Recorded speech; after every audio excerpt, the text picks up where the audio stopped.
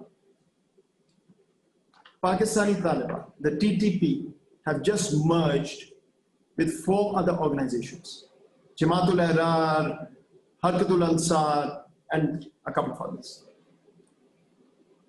I'm revealing information to you which we've not done before, but this will come out now regularly because this one-sided story will change. Pakistan has changed, India has changed. 2019, the Indian embassy funds were used, more than $1 million to effect the merger of the TTP. Congratulations to the RNAW. They've succeeded in creating an organization to kill Pakistanis. The Army Public School attack 2014, Malik Faridoon, who masterminded this attack from Jalalabad, was in touch with handlers at the Indian consulate as Pakistan's children, 144 children were being massacred in broad daylight. The same person was treated in Delhi, it's I believe the Primus Hospital or whatever you call it, in 2017. We have records of 8 phone calls, we have records of phone numbers, we have records of handlers who orchestrated this entire thing sitting in a third country. اس پورے پس منظر کے باوجود آج پاکستان نے بہت ہی خوشدلی کے ساتھ اور بھارت کے ساتھ یہ بھی رکھا کہ پاکستان امن کا خواہاں ہے، اور ہمارے معاون خصوصی برائے قومی سلامتی نے کہا کہ امن کے لیے پاکستان آج بھی 2 قدم آگے بڑھنے کو تیار ہے، مگر بھارت 1 قدم لے، مگر ان سب سے پہلے بات چیت کے لیے سازگار ماحول بنانے کی ضرورت ہے، جس کے لیے یہ لازم ہے کہ بھارت کو کشمیر میں بربریت کو ختم کرنا ہوگا۔ The day India recognizes that only the wishes of the people of Kashmiris matter, this issue can be resolved. And today, Karan, I sit here on the instructions of my Prime Minister to talk to you about the future, to talk to you how we can move forward, how we can get over our problems, not to litigate the past. How does India take 1 step forward and find Pakistan taking 2? Number 1, not for my sake, but for your own sake and for a practical reason, reverse the military siege in Kashmir. Pull back from the domicile law. And I say for your own sake, why? Because Karan, if I know, your government knows, India is staring an implosion in the face. You've tested human nature to the point where it's imminent, it is inevitable. Save yourself the embarrassment as the Indian government, pull back and reverse.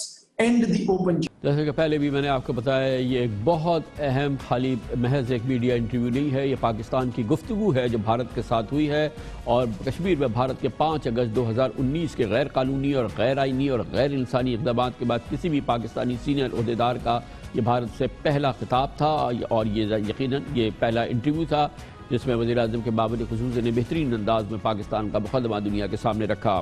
اس موضوع میں بات کرنے کے لیے ہمارے ساتھ موجود ہیں وزیراعظم کے معاون خصوصی برائے قومی سلامتی ڈاکٹر معید یوسف۔ بہت بہت شکریہ ڈاکٹر معید یوسف صاحب، پہلے تو آپ کو مبارکباد، بہت زبردست انداز میں پاکستان کا کیس آپ نے بھارت کے سامنے رکھا، مگر یہ بہت بڑا فیصلہ تھا کیونکہ اس سے پہلے پاکستان نے کبھی پبلکلی بھارت جو پاکستان میں دہشت گردی کرتا رہا ہے، اور جس انداز سے پاکستان میں وہ اوپن اینڈ شٹ کیسز ہمارے سامنے بھارتی دہشت گردی کے سامنے آتے رہے، مگر پھر بھی ہم نے پبلکلی کبھی بھارت کو ایکیوز نہیں کیا ہے۔ یہ ہمارا بڑا ڈوسائل اور بڑا ڈیفینسو اب تک یہ پوسچر رہا ہے۔ یہ ایک میرے لحاظ سے میں جتنا میں فالو کر رہا ہوں، ایک بڑا پیراڈائم شفٹ ہے جو آج پاکستان نے بھارت کو اس کے منہ پہ اس کی دہشت گردی کے ثبوت دے مارے۔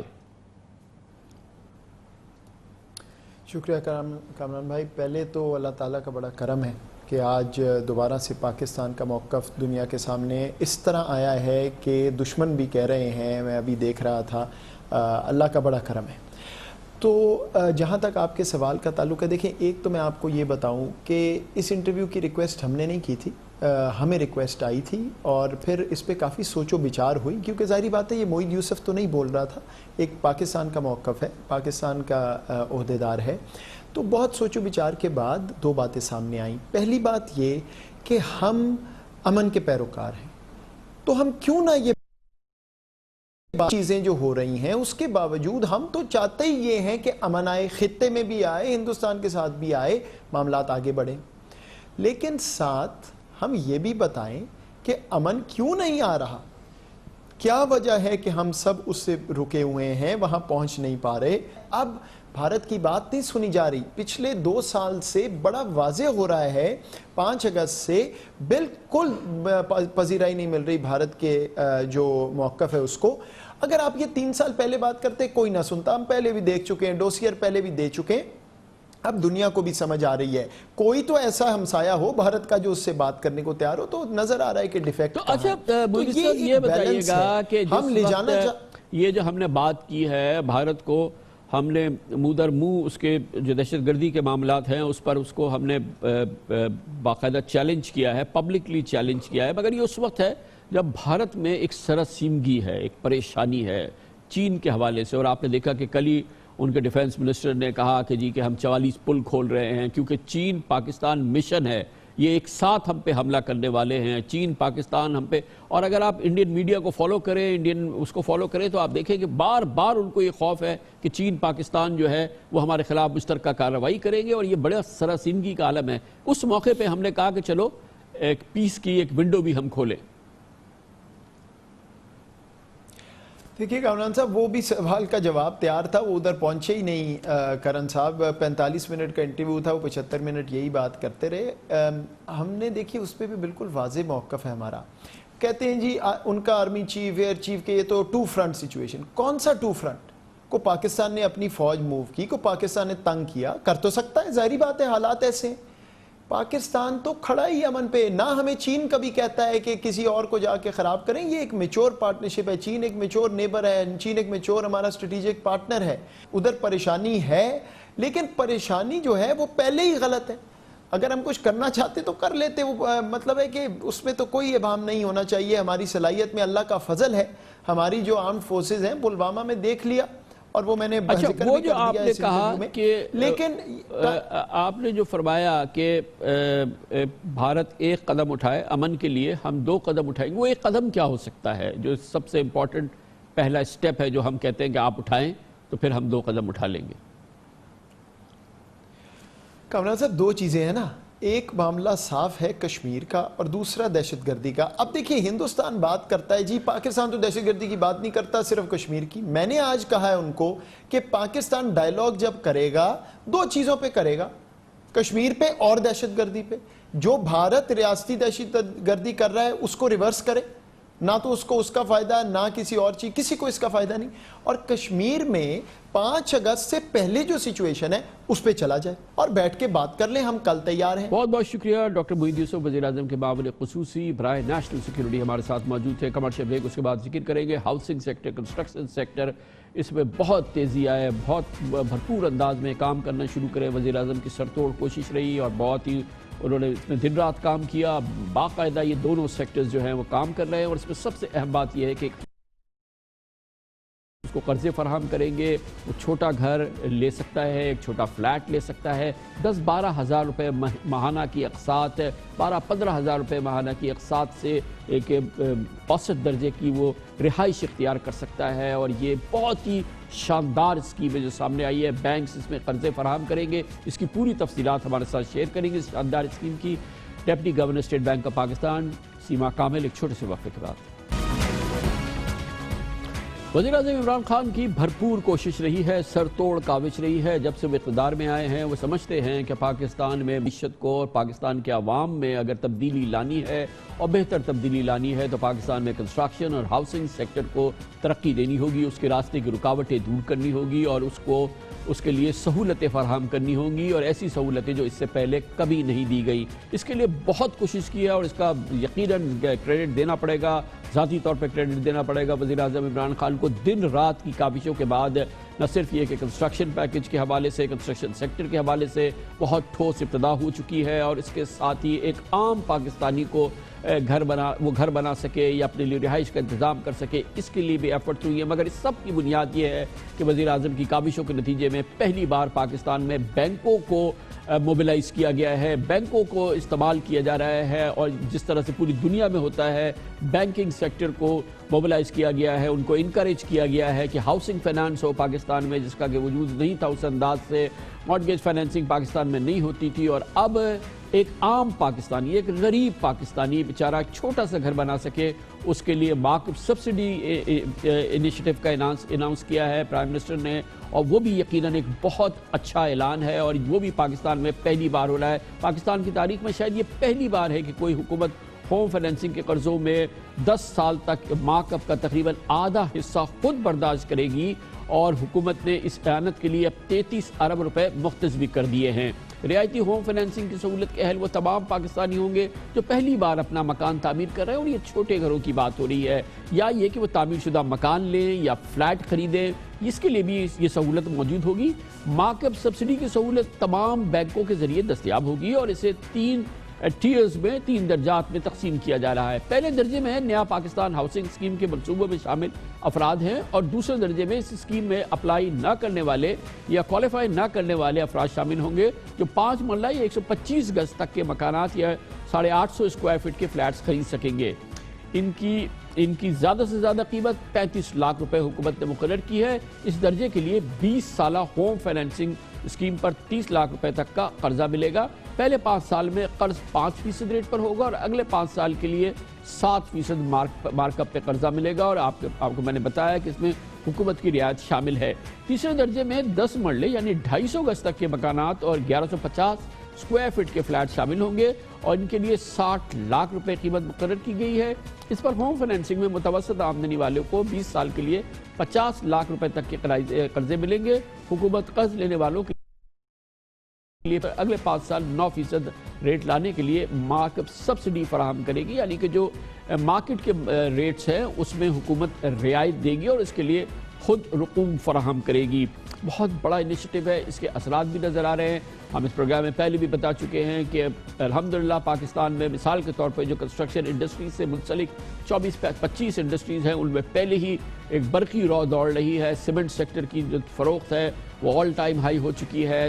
اس کے علاوہ اسٹیل سیکٹر بھی بہت ہی تیزی سے اس کی مصنوعات بک رہی ہیں، اور اس میں بہت زبردست ہم سرج دیکھ رہے ہیں۔ اسٹیل سیل، سیمنٹ سیلز اور دوسری چیزیں بھی شروع ہو رہی ہیں، مگر سب سے زیادہ یہ کہ ایک عام پاکستانی اب سوچ سکتا ہے کہ وہ اپنے لیے ایک رہائش خریدے، وہ اپنے لیے ایک فلیٹ خریدے یا بنائے۔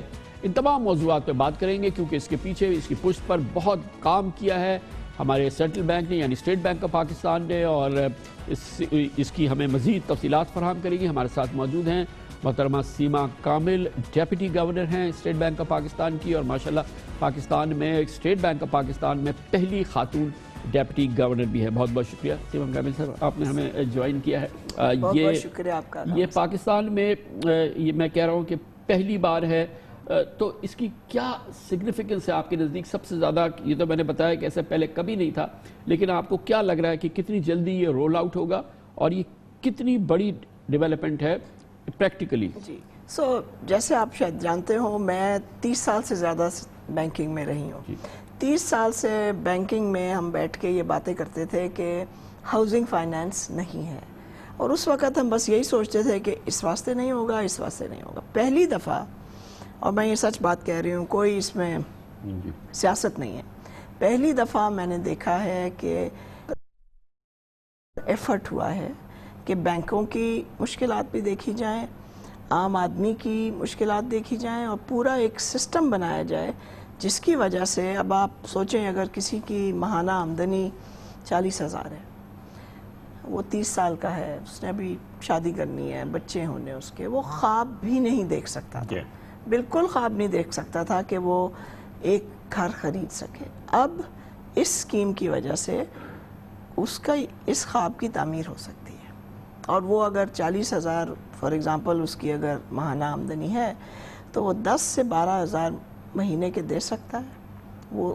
اتنی اس کی قابلیت ہوگی، وہ دے گا، اس کی آہستہ آہستہ خدا نے کرا آمدنی بڑھے گی بھی، مگر اسے 20 سال کا لون اس طرح مل سکتا ہے۔ گویا کہ دیکھیں یہ لوگ جو ہیں یہ بیچارے ایسے تو نہیں ہے کہ فری میں رہ رہے ہیں، یہ کہیں کرائے پہ لے رہے ہوتے ہیں، 10,000 15,000 سے کم تو کہیں بھی کرایہ نہیں ہے، 15-20,000۔ تو یہ جو آپ نے سکیلز بنائے ہیں، اس میں ایک عام آدمی کو ہم سمجھا سکتے ہیں کہ جو 10 سے 15,000 روپے مہینہ دے سکتا ہے تو وہ ایک 125 گز کا مکان بنا سکتا ہے، 850 اسکوائر فٹ کا فلیٹ لے سکتا ہے، بنائے یا خریدے، اس کو فائنینسنگ اویلیبل ہوگی، اور اس کو ماہانہ 10-12-15,000 روپے وہ اس کا ایک طرح سے کرایہ دیتا رہے یا یہ اپنی قرض کی ادائیگی کرتا رہے۔ اور پوری دنیا میں اسی طرح ہوتا ہے کہ آپ کرائے کی جگہ جتنا آپ کرایہ افورڈ کر سکتے ہیں اتنا ہی آپ مورگیج میں دیں، بیکاز اگر آپ اس سے زیادہ ہو گیا تو پھر وہ اس کی بات نہیں بنتی۔ اچھا، یہ پوری دنیا میں جیسے کہ obviously آپ نے فرمایا کہ پوری دنیا میں طریقہ کار یہ ہے کہ عام آدمی جو ہے وہ مورگیج لیتا ہے، ایک چھوٹا گھر لیتا ہے، ایک اپنا اس کے لیے ماہانہ اس کے جو اس کا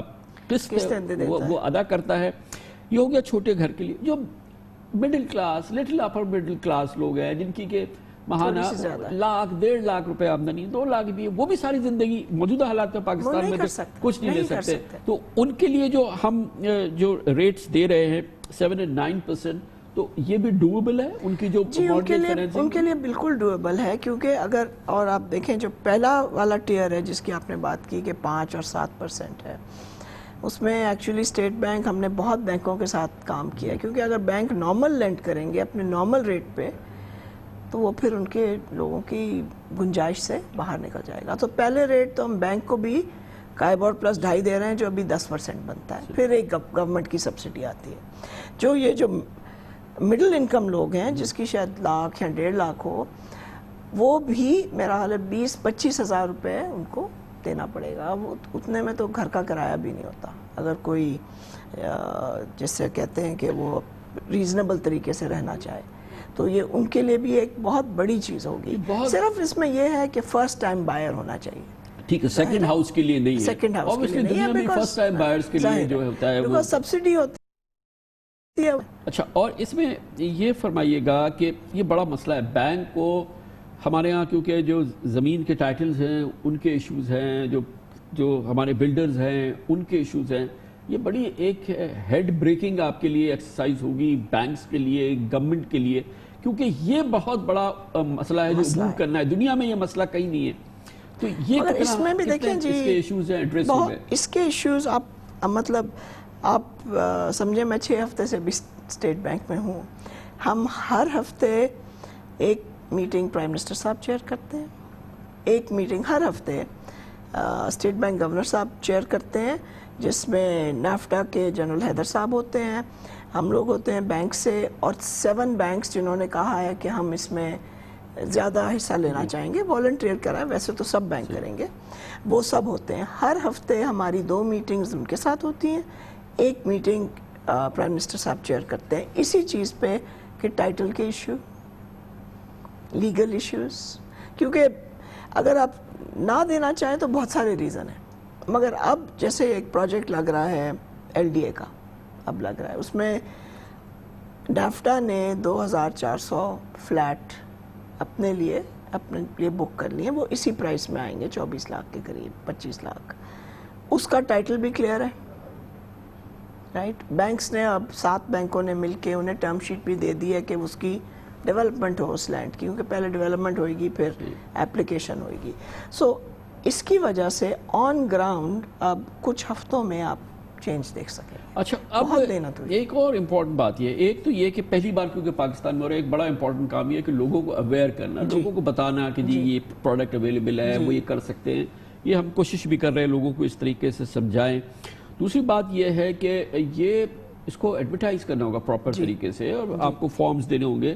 وہ بینکس جو ہیں وہ اپنی پروڈکٹس جو ہے وہ ابھی تک میں نے دیکھا نہیں ہے کہ اتنی پرو ایکٹیولی سامنے لائیں جیسے کہ وہ اپنی دوسری پروڈکٹس لاتے ہیں.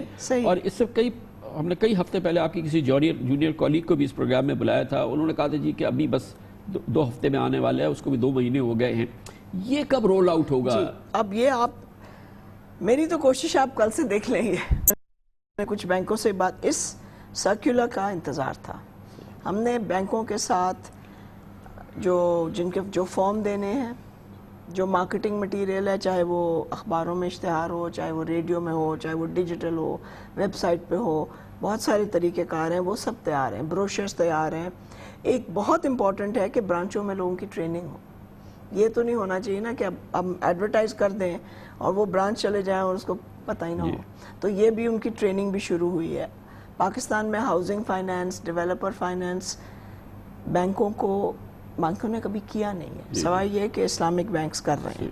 تو ان کی بھی ہم نے ٹریننگ پروگرامز بھی شروع کر دی ہیں. سو یہ سارے پیچھے سے اب ظاہر ہے نظر نہیں آتا، مگر بینکوں نے خاص طور پہ جو اسٹیئرنگ کمیٹی بینکس تھے اور باقی بھی ہم نے پی بی اے کے فورم کے تھرو ان سب سے یہ شیئر کر لیا ہے کہ وہ زوم کالز کریں، اپنے برانچوں کو سب کو بتائیں.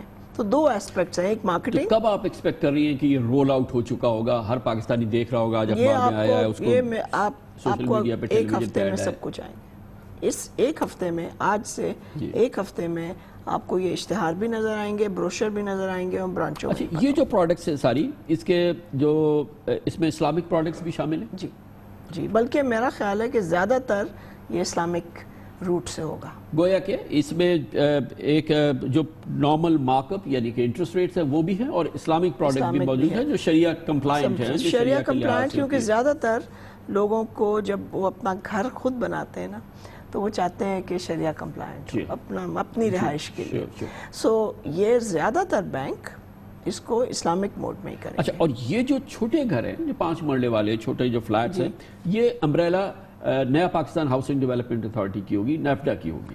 ٹیئر 1 میں نیفڈا کے ہوں گے، اور جو ٹیئر 2 میں وہی سائز ہوگا وہ نان نیفڈا ہوں گے، وہ بھی ہو سکتے ہیں. اچھا، اور پھر آپ کو پتہ ہے کہ اس قسم کی فائنینسنگ حاصل کرنا کسی بھی بینک سے جوئے شیر لانے سے مشکل ہے. بینکس ویسے بھی نارمل بزنس کے لیے نہیں دیتے. یہ تو ایک بہت ہی ایکسیپشنل چیز ہے کہ یہ واقعی جو پھر جو اپلیکنٹ جائے اور پھر جو اپلائی کرے وہ پروسیس کتنا اسموتھ جی، ہم نے ان کے لیے فارم بنوا دیے، سب کے ایک ہی فارم ہوں گے، پروڈکٹ فیچرز بھی سب کے ایک ہی ہوں گے.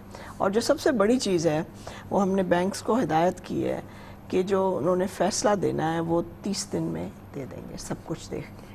بیکاز یہ ایک بہت پرابلم ہے، وہ ایک چلے جاتے ہیں، کوئی بھی خاتون ہو وہ جاتے ہیں، وہ بینک کو سمجھا نہیں پاتے.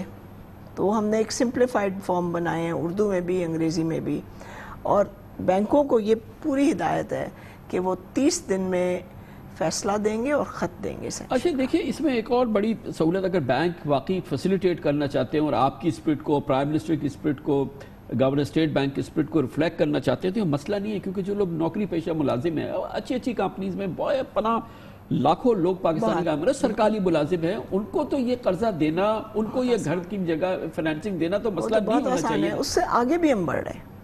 بیکاز ایک تو ظاہر ہے وہ لوگ ہیں جن کی ایک ماہانہ آمدنی ہے اور جس کا ان کے پاس پروف ہے، وہ تو پھر سمپل ہو جاتا ہے.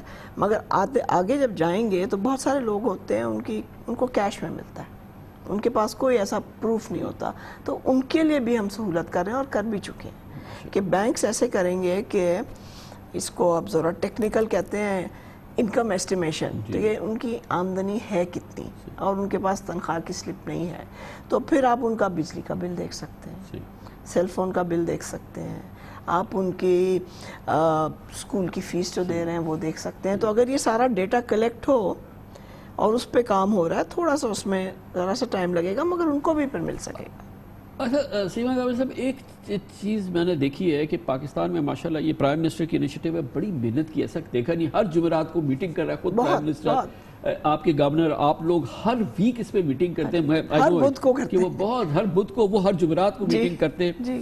اور آپ نے یہ پبلک سیکٹر، یہ ڈپٹی گورنر آپ نے اسٹیٹ بینک، یہ بڑا ایک اس میں نہ وہ اس طرح کی سہولتیں ہیں نہ ویسی تنخواہ ہے. آپ ماشاءاللہ یو بی ایل کی پریزیڈنٹ رہی، اس سے پہلے ایچ بی ایل کی آپ موسٹ سینئر ایگزیکٹو رہی، مگر آپ واقعی انجوائے کر رہی ہیں کیونکہ یہ واقعی ہر چیز قربان کر کے یہ پھر نہیں، ایسے نہیں، یہ قربانی کی بات نہیں ہوتی. میرے لیے تو ایکچولی یہ ایک بہت بڑا آنر ہے، اس کو میں قربانی نہیں کہوں گی، کیونکہ ہر بینکر چاہتا ہے کہ کچھ کنٹریبیوٹ بھی کرے. اور ایک زندگی میں سٹیج آتی ہے کہ وہ سب دیکھ لیا، ظاہر ہے اس میں ایک اپنی ایک آئی سپوز کہنا چاہیے کیش ہوتی ہے، صاف بات اگر کریں. مگر اب اس میں ایک اور چیز ہے کہ اب انسان کنٹریبیوٹ کر سکتا ہے. اور ظاہر ہے میں کمرشل بینکر ہوں، تو میں کمرشل بینکنگ سے سینٹرل بینکنگ میں آؤں تو میں شاید ایک برج کے طور پہ ان کی بات بھی سمجھیں، کیونکہ ان کی بھی باتوں میں وزن ہوتا ہے اور پھر سینٹرل بینک کی اپنی بات میں بہت وزن ہوتا ہے. تو اگر یہ برج بن سکے تو یہ تو پھر فائدہ ہوگا. Excellent, thank you so much indeed. سیما کامل ہمارے ساتھ موجود تھی، deputy governor state bank of Pakistan ہمارے ساتھ تھی. کمرشل بریک، اس کے بعد ذکر کریں گے پاکستانی کی اور اچھی بڑی خوشگوار خبر ہے. پاکستان میں زیتون کی بہت زبردست کاشت ہو رہی ہے اور اس کا بہت بڑا پوٹینشیل ہے. لہلہاتے ہوئے زیتون کے باغات نظر آ رہے ہیں کے پی میں، پنجاب میں، اور بہت ہی کیا شاندار منظر ہے اور اس کا کیا پوٹینشیل ہے، اس کی بات کرتے ہیں چھوٹے سے وقفے کے بعد.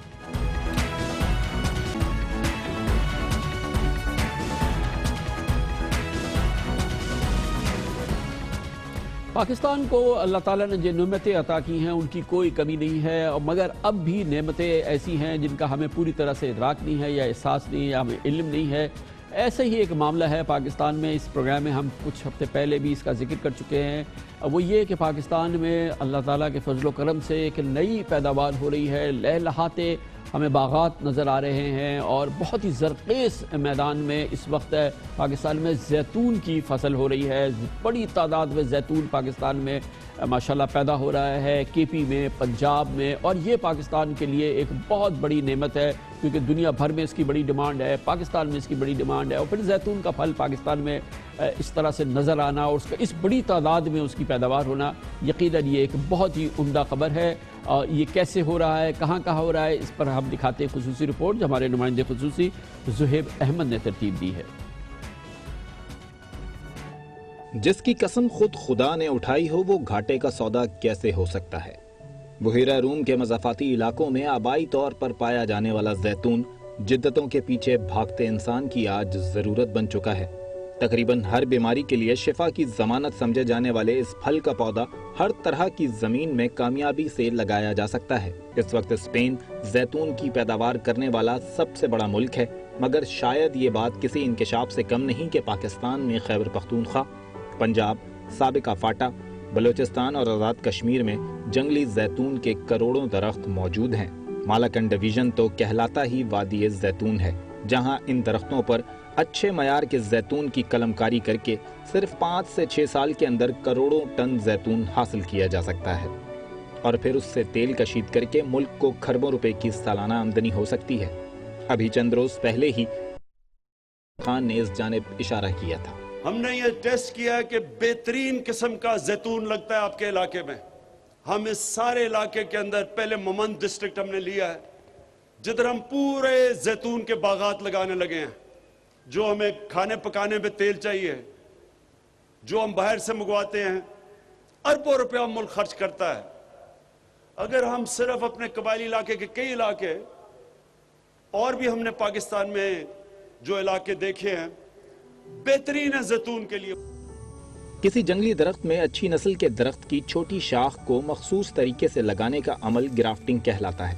گرافٹ پرانے درخت سے غذا حاصل کرتا ہے جب تک اس میں کچھ نئے پتے نہ نکل آئیں۔ پاکستان میں روزمرہ کی ضروریات پوری کرنے کے لیے زیتون کا تیل درآمد کیا جاتا ہے، جو مہنگا ہونے کے باوجود مختلف کیمیکلز کی ملاوٹ کے باعث خالص نہیں ہوتا۔ مگر اب پاکستان خاموشی سے زیتون کے تیل کی پیداوار کے انقلاب کی طرف جا رہا ہے، کیونکہ 30,000 ایکڑ سے زائد رقبے پر 27.5 ملین زیتون کے درخت لگائے جا چکے ہیں۔ پاکستان میں زیتون کے پودے لگانے کے لیے 10 ملین ایکڑ مناسب زمین ہے، جو اسپین سے تقریباً 2 گنا ہے۔ کہا جا رہا ہے کہ رواں سیزن میں زیتون کے تیل کی تخمینہ پیداوار کی تقریباً گنجائش 1400 ٹن تک پہنچ جائے گی، جبکہ 2027 تک پیداوار 16,000 ٹن تک پہنچنے کی امید ہے۔ 2024 میں زیتون کے تیل کی پیداوار 1.458 بلین روپے تک پہنچنے کا تخمینہ ہے۔ ہمارے پاس وسیع ایریا جہاں پہ ہم زیتون کی کاشت کر سکتے ہیں وہ موجود ہے۔ اس کی اب ڈیمانڈ بھی بہت زیادہ ہے، گھریلو ضروریات کے لیے ہم اچھی کوالٹی کا تیل پیدا کر سکتے ہیں۔ آلو کا پودا ایسا ہے جس کو بہت زیادہ کیئر کی ضرورت نہیں ہے as compare to other fruit plants. یہ خواب سراب ثابت نہ ہوا تو ملک میں نہ صرف خالص زیتون کے تیل کی سستے داموں دستیابی ممکن ہو سکے گی، بلکہ خوردنی تیل کی درآمد پر لگنے والا کثیر زر مبادلہ بچایا جا سکے گا۔ ساتھ ہی پاکستان دنیا بھر کو زیتون کا تیل سپلائی کرنے والے ملکوں میں شامل ہو کر آمدنی میں اضافہ کر سکے گا، کسان خوشحال ہوگا اور آئل ریفائنریز لگنے سے لاکھوں لوگوں کو نوکریاں ملیں گی۔ بہت ہی دلچسپ موضوع ہے، اس پہ بات کرنے کے لیے ہم نے دعوت دی۔ ہمارے ساتھ موجود ہیں ڈاکٹر فیاض عالم، جنرل سیکرٹری ہیں دعا فاؤنڈیشن کے، نان پروفٹ آرگنائزیشن ہے NGO جو کہ اس معاملے میں بہت ہی مستعدی سے کام کر رہی ہے۔ بہت بہت شکریہ ڈاکٹر صاحب۔ یہ فرمائیے گا کہ یہ جو زیتون کی پیداوار ہے یہ کیسے، مطلب اس کو فروغ دینے میں جو آپ کی آرگنائزیشن کام کر رہی ہے، یہ کیسے آپ کے ذہن میں آیا، کیسے یہ بات سمجھ میں آئی کہ اس بڑی اس وسیع پیمانے پر ہمارے یہاں زیتون کی جو ہے ایسے ہمیں لہلہاتے باغ نظر آئیں گے؟ بہت شکریہ کامران خان صاحب آپ کا کہ آپ نے مجھے وقت دیا، مدعو کیا۔ دیکھیے اصل میں 2015 میں ہم نے تھرپارکر میں یہ جو تھرائی علاقہ ہے یہاں پر کچھ ایگرو فارم بنائے تھے، اور اس وقت ہم نے انٹرنیٹ سے ظاہر گوگل اور دیکھا کہ اگر ہم اس میں اولیو لگائیں تو کیسا رہے گا یہ. ہم نے خیر پنڈی سے 200 پودے منگوا کے یہاں لگا لیے، اور اب ماشاءاللہ کافی بڑے ہو گئے ہیں پودے. پھل تو نہیں آیا لیکن بڑھ رہے ہیں وہ. اس دوران میں کافی سارا مطالعہ کرنا پڑا، کافی ساری ریسرچ کرنی پڑی، تو اندازہ یہ ہوا اور ایک بالکل عجیب و غریب معلومات کا انکشاف ہوا مجھ پر کہ پاکستان کے مختلف علاقوں میں، یعنی کے پی کے میں اور پنجاب کے کچھ علاقوں میں، کشمیر میں اور بلوچستان میں کوئی 8 کروڑ کے قریب جنگلی زیتون کے درخت موجود ہیں. پہلے سے موجود ہیں؟ پہلے صدیوں سے موجود ہیں، صدیوں سے موجود ہیں. قدرت نے دیے ہوئے ہیں؟ جی قدرت نے دیے ہوئے ہیں. اچھا مجھے یقین نہیں آیا، تھوڑا سا میں نے کہا اچھا جا کے دیکھتے ہیں. پھر میں نے 2-3 وزٹس کیے. اس کے بعد یہ ہوا کہ میں تلاش کر رہا تھا کہ بھئی یہ جو جنگلی زیتون ہے کیا اس کی کوئی گرافٹنگ وغیرہ بھی کہیں ہو رہی ہے. تو لوور دیر ضلع جو ہے وہاں ایک صاحب سے ملاقات ہوئی جن کا نام محمد اسرار ہے. ان کو ایک اٹالین تھا، اس کا نام تھا رافیل ڈیل سیما. اس نے یہ پروجیکٹ 86 وغیرہ میں شروع کیا تھا کہ اس نے گورنمنٹ آف پاکستان کو، دیکھیں پاکستانی حکام کو 1986 میں یہ بات معلوم ہو گئی تھی اس اٹالین فنڈ کے ذریعے کہ پاکستان کے مختلف علاقوں میں جنگلی زیتون کے جو کروڑوں درخت ہیں، 86 میں سروے کنڈکٹ ہوا تھا سر، 86 میں ان کو گرافٹ کر کے کنورٹ کیا جا سکتا ہے. انفارچونیٹلی تھوڑا سا سپیڈ سلو رہی، توجہ کم رہی، اور میرا اپنا خیال یہ ہے کہ جو ریسرچ کے ادارے ہیں ہمارے، انہوں نے بہت بڑے پیمانے پہ اس بات کو پروموٹ نہیں کیا، یعنی پبلک کو پتہ نہیں تھا. آپ یقین کریں گے کہ جن علاقوں میں اب 2005 میں انہوں نے کچھ گرافٹنگ کر دیا کہ اٹلی سے وہ گرافٹ لے کر آئے تھے. 1999 سے یہ کام چل رہا تھا پاکستان کے مختلف علاقوں میں. اب ہمارا اس میں پھر ہم نے ان تمام جگہوں پہ اصل میں کیا کیا ہے؟ آپ نے گرافٹنگ کروائی ہے اور اس کے بعد سے میں نے دیکھیں میں نے تو 2000-2500 پودوں کو گرافٹنگ کرائی ہے، لیکن 2005 سے لوور دیر کے علاقے تلاش میں گرافٹنگ کی گئی. عوام نے پھر اس کو شروع کیا، عوام پبلک نے، ان کو گورنمنٹ نے سپورٹ کیا، پروونشل گورنمنٹ نے، PARC نے سپورٹ کیا. 1,14,000 پودوں پر تلاش کے ایک گاؤں میں گرافٹنگ کی گئی. میں خود دیکھ کر آیا ہوں، میرے دوست دیکھ کر آئے ہیں. ان میں سے کوئی 22,000 پودے پھلوں سے بھرے ہوئے ہیں. ہم جو بات کر رہے ہیں، میں جو آپ سے گزارش کر رہا ہوں وہ یہ ہے کہ جو 8 کروڑ درخت لگے ہوئے ہیں ان کو بہت تھوڑی سی محنت سے، بغیر کسی خرچے کے، سب سے بڑا مسئلہ یہ کہ خرچہ نہیں ہے کوئی. گورنمنٹ کے پاس لاکھوں درخت ہیں چکوال میں، ٹھیک ہے جی، گورنمنٹ کے پاس ہزاروں درخت ہیں پشاور میں تناب فارم پہ. ان کی چھوٹی چھوٹی قلمیں کاٹنی ہے، گورنمنٹ نے پرووائڈ کرنا ہے، ٹریننگ دینی ہے. ہمارا جو عام آدمی ہے، نوجوان ہے، وہ بڑا محنتی ہے، اور آئی بلیو کہ وہ بہت آسانی سے 2 دن کی ٹریننگ میں سیکھ جائے گا. ان کی اپنی زمینوں پہ لگائے گا گرافٹ. ہو آپ یقین کریں کہ اگلے 2-3 سال کے اندر پاکستان میں یہ ایبلٹی ہے پروونشل گورنمنٹ میں، فیڈرل گورنمنٹس کے اندر، کہ وہ کئی کروڑ درختوں پر نئے گرافٹ لگا سکتے ہیں، اور اس کے چند سالوں کے بعد ٹرن اراؤنڈ ہو جائے گا. ایک معجزہ رونما ہو جائے گا سر. کھربوں روپے کی آمدنی ہے. ایک درخت سے اگر آپ اندازہ کریں کہ 10 kg بھی پھل دینا وہ تو 3,000 روپے سالانہ کی آمدنی ہے. میں بات کر رہا ہوں 8.5 کروڑ درختوں کی جن کا سروے موجود ہے. بہت بہت شکریہ ڈاکٹر فیاض عالم صاحب ہمارے ساتھ موجود تھے. اس کے ساتھ ہی ہمارے آج کے پروگرام کا اختتام ہوتا ہے. کل آپ سے پھر ملاقات ہوگی انشاءاللہ. کل تک کے لیے کامران خان کو اجازت. اللہ حافظ. Hi, it's Sayyeda Shanaz here. Thank you for watching Dunya News. For more videos and updates, don't forget to click the subscribe button. Keep watching Dunya News.